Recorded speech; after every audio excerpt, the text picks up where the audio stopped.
नमस्कार विद्यार्थी मित्रांनो, विरू किड्स एज्युकेशन चॅनल मध्ये सर्वांचे मी सहर्ष स्वागत करतो। मी संतोष नागरे। काल आपण मराठी व्याकरणाबद्दलचे 4-5 आपल्या चॅनलला YouTube चॅनलला व्हिडिओ टाकले। प्रकरण पहिलं होतं। आज आपल्याला प्रकरण दुसरे बघायचे आहे। प्रकरण दुसरे जे आहे त्याचं नाव आहे मराठी व्याकरणाची पार्श्वभूमी। आता मला सांगा, याच्यात आपण काही प्रश्न बघणार आहोत आणि त्या प्रश्नांची उत्तरे बघणार आहोत। भारतातील शालेय शिक्षणाला सुरुवात कोणी केली बाळांनो? तर भारतातील शालेय शिक्षणाला सुरुवात ही इंग्रजांनी केली। समजलं? त्यानंतर आहे महाराष्ट्रासाठी अभ्यासक्रमाचा पहिला प्रयत्न कोणी केला आणि कधी केला? महाराष्ट्रासाठी अभ्यासक्रमाचा पहिला प्रयत्न हा सन 1820 मुंबई येथे झाला। हौंद शाळा मंडळी यांनी केला। हौंद शाळा मंडळी यांनी। समजलं? कधी? 1820 साली। त्यानंतर महाराष्ट्रीयन लोकांसाठी विल्यम कैरी यांनी लिहिलेले व्याकरणाचे पुस्तक कोणते आहे? तर विल्यम कैरी यांनी महाराष्ट्रीयन लोकांसाठी लिहिलेले व्याकरणाचे पुस्तक आहे the grammar of Maratha language. सन 1805 साली त्यांनी लिहिले the grammar of Maratha language, सन 1805 साली। त्यानंतर बाळांनो, मराठी भाषेसाठी व्याकरण लिहिण्याचा पहिला प्रयत्न सन 1824 मध्ये झाला। मराठी भाषेसाठी व्याकरण लिहिण्याचा पहिला प्रयत्न कधी झाला? सन 1824 साली। त्यानंतर जॉर्ज जार्विस हा जो अधिकारी होता, याने 1824 मध्ये मराठी व्याकरण लिहून घेतलेल्या व्यक्ती ज्या होत्या त्यांच्या कडून मराठी व्याकरण लिहून घेतले। कारण की इंग्रजांना मराठी व्याकरण लिहिता येत होते का? नाही। तर मराठी व्याकरण कोणाला लिहिता येत होते? आपल्या इथली जी मंडळी होती, पंडित शास्त्रीजी यांना मराठी व्याकरण लिहिता येत होते। म्हणून जॉर्ज जार्विस हा जो अधिकारी आहे याने 1824 मध्ये मराठी व्याकरण लिहून घेतलं। कोणाकडून लिहून घेतलं? तर ते होते पंडित जगन्नाथ शास्त्री।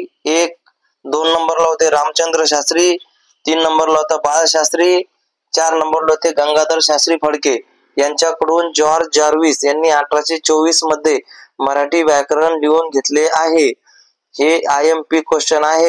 सर्व बाळांनो सगळे लक्षात घ्या, लिहून घ्या, पाठांतर करून घ्या। एक मार्क परीक्षेसाठी महत्वाचा असतो।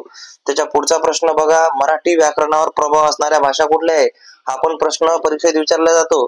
मराठी भाषेवरती प्रभाव असणाऱ्या भाषा ज्या आहे ती संस्कृत आणि इंग्लिश आहे। सध्या मराठी भाषेवर प्रभाव कुठली भाषा आहे? तर संस्कृत आणि इंग्लिश। त्याच्या नंतरचा समोरचा प्रश्न आहे, गंगाधर शास्त्री यांच्या पुस्तकाचे नाव काय? तर यांच्या पुस्तकाचे नाव आहे महाराष्ट्र भाषेचे व्याकरण। सन 1836 मध्ये ते लिहिलं गेलं। गंगाधर शास्त्री यांचे पुस्तकाचे नाव आहे महाराष्ट्र भाषेचे व्याकरण। सन 1836 साली लिहिले गेले। गंगाधर शास्त्री फडके यांच्या पुस्तकाचे नाव महाराष्ट्र भाषेचे व्याकरण। त्यांनाच दादोबा पांडुरंग खडतडकर असंही म्हणतात। गंगाधर शास्त्री यांना दादोबा पांडुरंग खडतडकर असे म्हणतात। त्यानंतर बाळशास्त्री जांभेकर यांच्या पुस्तकाचं नाव काय बाळांनो? तर बाळबोध। बाळशास्त्री जांभेकर यांच्या पुस्तकाचे नाव काय आहे? बाळबोध। त्याच्या पुढचा प्रश्न घेऊया, मपा सबनीस यांच्या पुस्तकाचे नाव काय? तर मपा सबनीस यांच्या पुस्तकाचे नाव आहे आधुनिक मराठी उच्चतर व्याकरण। आधुनिक मराठी उच्चतर व्याकरण। बाळांनो, मराठीची आपली जी वर्णमालिका आहे क ख पासून तर क्ष ज्ञ पर्यंत जे आहे त्या वर्णमालिकेतील 2 वर्ण यांच्या पुस्तकातून घेतले आहे। कुठले ते 2 वर्ण आहे? क्ष आणि ज्ञ।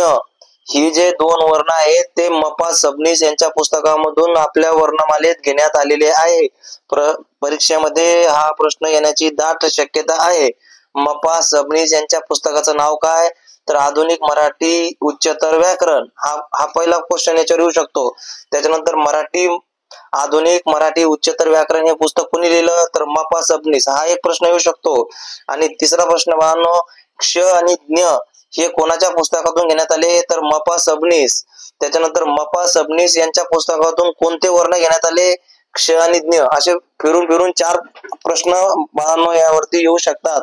म्हणून लक्षपूर्वक ऐकून लिहून घ्या। त्याच्यानंतरचा प्रश्न आहे बाळांनो, मोरो केशव दामले यांच्या पुस्तकाचं नाव काय आहे? तर मोरो केशव दामले यांच्या पुस्तकाचं नाव आहे शास्त्रीय मराठी व्याकरण। काय आहे? शास्त्रीय मराठी व्याकरण। आणि त्याच्या खाली आता आपण जाणार आहे बाळांनो, व्याकरणाचे महत्व व प्रकार। व्याकरणाचं काय महत्व आहे आणि त्याचे प्रकार कुठले कुठले ते आपल्याला बघायचं आहे। बघा, बोली भाषा व लेखी भाषा यांचा क्रम कसा असतो बाळांनो? तर बोली भाषा आणि लेखी भाषा यांचा क्रम पहिली लिहिल्या जाते का नंतर बोलल्या जाते का? नाही, तर पहिलं काय असते, आपण बोलतो आणि नंतर लिहितो ना, म्हणून पहिली ही भाषा बोली भाषा असते, नंतर तिला लिहिल्या जाते. त्यानंतरचा प्रश्न आहे, व्याकरण लेखनाचे प्रकार कुठले आहे? तर व्याकरण लेखनाचे प्रकार आहेत ऐतिहासिक, वर्णनात्मक, आदेशात्मक आणि तुलनात्मक असे 4 प्रकार येतात. हे परीक्षेमध्ये विचारल्या जाऊ शकतात. व्याकरण लेखनाचे प्रकार किती? तर लिहायचे 4. कुठले कुठले? ऐतिहासिक, वर्णनात्मक, आदेशात्मक आणि तुलनात्मक असे 4 प्रकार आहेत. त्यानंतरचा पुढचा प्रश्न आहे, भारतातील सर्वात जुन्या भाषा कुठल्या आहे? तर भारतातील सर्वात जुन्या भाषा कोणत्या आहे? संस्कृत आणि तमिळ. तुम्हाला सांगितलं नाही का अगोदर, संस्कृत आणि तमिळ. आता खालचा प्रश्न बघा, भारतीय राज्यघटनेच्या कलम 343 नुसार संघ राज्याच्या व्यवहाराच्या भाषा. संघ राज्य म्हणजे आपल्या संपूर्ण देशाची जी देशामध्ये आपली जी देशाची संसद आहे, त्या संसदेमध्ये चालणाऱ्या ज्या भाषा आहेत, तर त्या भाषा कुठल्या आहेत? कोणत्या भाषेत चालते ते? इंग्रजी आणि हिंदी भाषेमध्ये, कलम 343 नुसार. त्यानंतर राजकीय आणि राजभाषा कुठल्या आहे? आपल्या भारत देशामध्ये एकूण ज्या राजभाषा आहेत, एकूण 22 भाषांना आपल्या संसदेने मान्यता दिलेली आहे, आपल्या कायदे मंडळाने मान्यता दिलेली आहे. त्या राजकीय आणि राजभाषा कुठल्या आहे? तर मित्रांनो, पहिली आहे आसामी, दुसरी बंगाली, तिसरी बोडो, चौथी डोगरी, पाचवी गुजराती, सहावी हिंदी, सातवी कन्नड, आठवी काश्मीरी, नववी कोकणी, 10वी मैथिली, 11वी मल्याळम, 12वी मणिपुरी, 13वी मराठी, 14वी नेपाळी, 15वी ओरिया, 16वी पंजाबी, 17वी सिंधी, 18वी संताळी, 19वी तमिळ, 20वी तेलुगू, 21वी उर्दू आणि 22वी संस्कृत. अशा या राजकीय राजभाषा आहेत की एकूण 22. लक्षात राहू द्या, एकूण राजकीय राजभाषा किती आहे असा प्रश्न विचारला तर 22 लिहायच्या. आणि ह्या पाठांतर करून ठेवा, यापैकी कुठलीही विचारल्या जाऊ शकते, ही राजभाषा आहे का? तर ह्या 22 तुम्हाला आल्या पाहिजे. पुढचा प्रश्न आहे, मराठी भाषेचा विकास. मराठी भाषेचा विकास कसा झाला?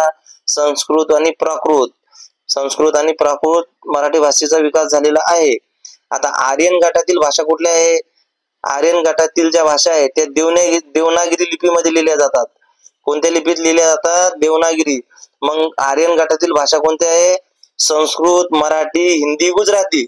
मी म्हणलं ना तुम्हाला, दक्षिण भारत, उत्तर भारत. आता हा गट कसा असतो बघा, हा आहे आर्यन भाषा आणि द्रविडियन गटातील भाषा. आर्य गटातील आणि द्रविड गटात. द्रविड म्हणलं तर खाली जायचं दक्षिण भारतामध्ये, आणि आर्य म्हणलं तर आपल्या महाराष्ट्रापासून वरती जायचं. मग मराठी, गुजराती, हिंदी, संस्कृत ह्या 4 भाषा कोणत्या आहे? आर्य गटातील भाषा आहे आणि देवनागरी लिपीमध्ये लिहिल्या जाते डावीकडून उजवीकडे.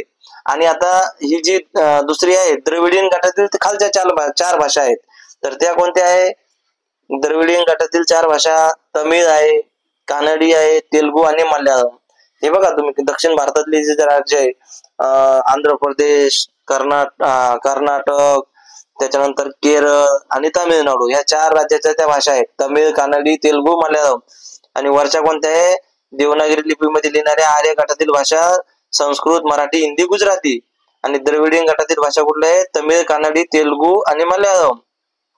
आता बाळांनो, अभिजात भाषा गट. आता अभिजात भाषा गट आणि त्याला मान्यता कधी भेटली हे पण महत्वाचं आहे खूप.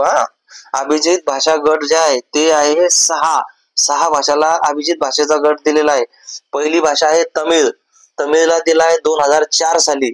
अभिजित भाषाचा गट जो आहे तो तमिळला 2004 साली दिलेला आहे. संस्कृतला दिला 2005 साली, कानडीला दिला 2008 साली, तेलुगूला दिला 2008 साली, मल्याळमला दिला 2013 साठी आणि उडियाला दिला 2014 साठी. अगदी अतिशय महत्वाचा प्रश्न आहे, मी IMP करून ठेवलेले आहेत. अभिजात भाषा गट हे अभिजात भाषेचा गट आहे. तमिळ, संस्कृत, कानडी, तेलुगू, मल्याळम हे याच्यामध्ये जर तुम्ही एक बारकाईने जर लक्ष दिलं बाळांनो, तर तुम्हाला काय जाणवतं याच्यामध्ये? या सगळ्या द्रविडियन गटातल्या भाषा आहेत खालच्या दक्षिण भारतातल्या. तमिळ द्रविड गट, कानडी द्रविड, तेलुगू, मल्याळम आणि उडिया कुठल्या सगळ्या या द्रविडीय गटातली भाषा आहे. फक्त संस्कृत ही एकच भाषा आहे की तिला आर्य गटातली म्हणजे वरची कुठली आर्यन गटातील भाषा संस्कृत देवनागरी लिपीतली एकच भाषा आहे अभिजित भाषा जो गटामध्ये तिला स्थान देण्यात आलेलं आहे. हे बघा तुम्हाला दाखवतो. तमिळ, संस्कृत, कानडी, तेलुगू, मल्याळम आणि उडिया बघा तुम्ही आहे का. याच्यात तमिळ ही द्रविड गटातली आहे, कानडी द्रविड गटातली आहे, तेलुगू द्रविड गटातली आहे, मल्याळम उडिया ही द्रविड गटातली भाषा आहे. केव्हा द्रविडी गटातील भाषा तमिळ, कानडी, तेलुगू, मल्याळम. अशा प्रकारे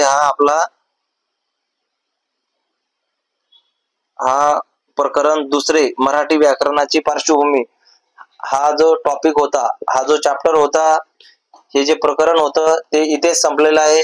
हे प्रकरण जर तुम्हाला समजलं असेल आणि समजणारच आहे, एकदम शॉर्टकट नोट्स काढलेले आहे, त्यात नोट्स तुम्हाला कामी येणार आहे.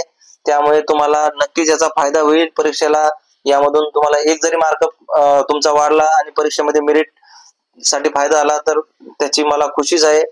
त्यामुळे तुम्हाला जर हा व्हिडिओ आवडला असेल तर या व्हिडिओला असेच आपण खूप मेहनत घेऊन विद्यार्थ्यांसाठी व्हिडिओ बनवणार आहोत. त्यासाठी तुम्हाला जर व्हिडिओ आवडला असेल तर या व्हिडिओला लाईक करा, कमेंट करा, शेअर करा आणि सबस्क्राईब करायला विसरू नका. खूप खूप धन्यवाद. यानंतर आपण प्रकरण तिसरे बघणार आहोत. धन्यवाद.